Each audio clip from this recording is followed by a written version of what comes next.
you spoke to learning accounting through building a business. Let's segue to business. Your pinned tweet is a tweet storm. So it's a series of tweets, the headline of which is how to get rich, and then in parentheses, without getting lucky. It has, as we record this, 44.8 thousand retweets, 110 plus thousand favorites.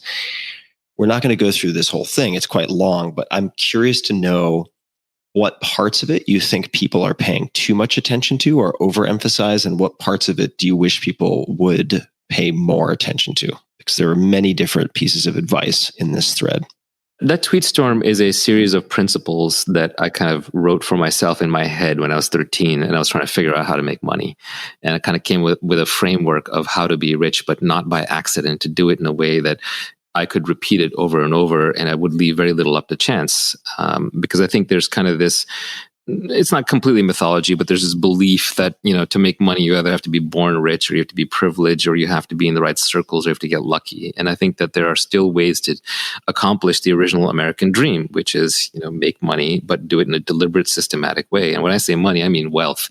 I don't mean like a law firm where you make, a couple $100 an hour, but you're still tied to the clock. I mean, like when you wake up when you want, you go to sleep when you want, you live where you want, and you have freedom. So to me, the purpose of money is freedom.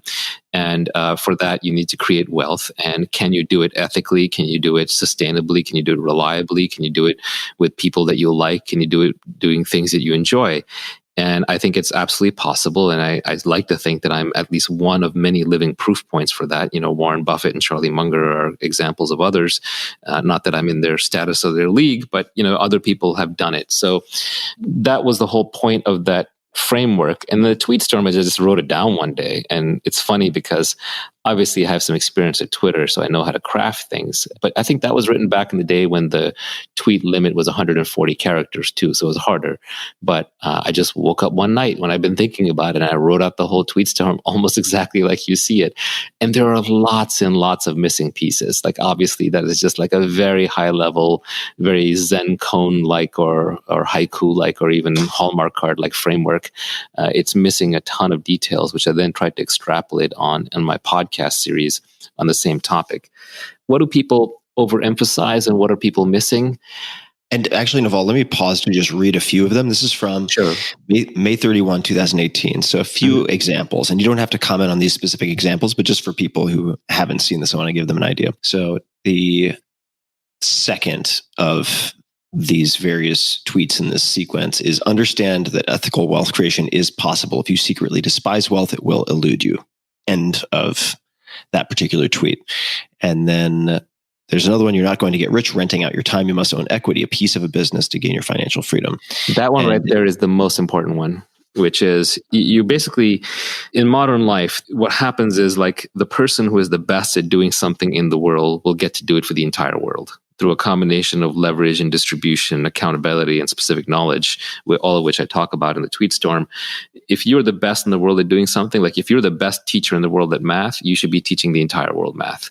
If you're the best podcast interviewer, you should be doing all the top interviews. And the returns will accrue to you, especially in this highly digital world where we live in, where the cost of distributing something is very close to zero.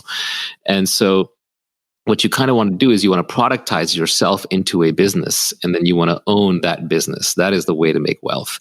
A clear example is the Tim Ferriss podcast and the Tim Ferriss brand, right? It's an eponymous brand. Your name is on it. You're leveraged through this podcast and through the books that you write and through the army of followers that you have on the various media platforms. And you're taking on big accountability and there's specific knowledge. Only you know how to be Tim Ferriss, the learning machine, who can then connect to other learners and extract value out of them and share that with the audience. So that's an example of you having productized yourself, but ultimately you own the Tim Ferriss business. Now you can go lower levels down from that. You don't have to own the entire business. You could be an investor in public equities or private stocks. You could be a partner in a private business. You could be an employee of a startup where you have stock options. But if you don't own a piece of a business, it's going to be extremely hard to get wealthy. It'll be nearly impossible, almost not worth that route. So I think that is the most important foundational tweet. I think where people kind of miss the plot the most, though, is we have pain avoidance in life. We don't want to face things where it's clear we've made bad decisions, because one good definition of suffering is that that's the moment when you see things as they clearly are and you kind of don't like what you see. Like, for example, if you and your spouse have been fighting for a long time, you've kind of been sweeping it under the rug and you've sort of been suffering along, but you're sweeping under the rug, and then you get divorced. And at that moment, you can no longer unsee all the damage that was in the relationship and what all the consequences are. They're real. The same way, if you haven't been taking care of your health, but then suddenly you find out that you've just fallen off a cliff and something irreversibly bad has happened, the moment of suffering arrives and you're in pain because you can no longer unsee this thing. You can no longer avoid it.